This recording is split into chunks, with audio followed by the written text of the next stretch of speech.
Alam mo bang 7 straight years nang walang pure American-born NBA player na nag-uwi ng season MVP? Si Shai Gilgeous-Alexander ang 2025 Most Valuable Player at siya rin ang ikatlong player na nag-uwi ng nasabing parangal mula sa Oklahoma City Thunder kasama sila Russell Westbrook at Kevin Durant. Nag-average si SGA this season ng 32.7 points, 5 rebounds, 6.4 assists at may 51.9 field goal percentage. Sa last 7 years puro non-American-born NBA players ang nag-uwi ng MVP trophy. Nandyan si Giannis Antetokounmpo, ang Greek Freak ng Milwaukee Bucks na nag-back-to-back MVP sa taong 2019 and 2020.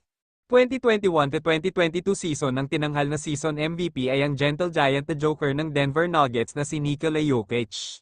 Pansamantalang pinalitan siya ni The Process Joel Embiid ng Philadelphia 76ers para sa 2023 season MVP. For the third time nasungkit ulit ni Nikola Jokic ang season MVP para sa taong 2024. At ang kasalukuyang most valuable player ng NBA ay si Shai Gilgeous-Alexander ng Oklahoma City Thunder. Bago maging NBA MVPs ang mga non-American-born player, pinagharian ng mga Amerikano ang liga ng 10 taon. Nandyan sila LeBron James, Derrick Rose, Kobe Bryant, James Harden, Russell Westbrook at Kevin Durant. May mga batang American superstar naman na pwedeng maging MVP sa hinaharap, subalit mas matunog at angat ang pangalan nila Luka Doncic, Nikola Jokic, Victor Wembanyama at SGA na magiging MVP sa mga susunod na taon. Sa tingin nyo mga boss, Amerikano na nga ba ang magiging MVP next season o mas mananaig na ang mga international NBA player pagdating sa mga awards?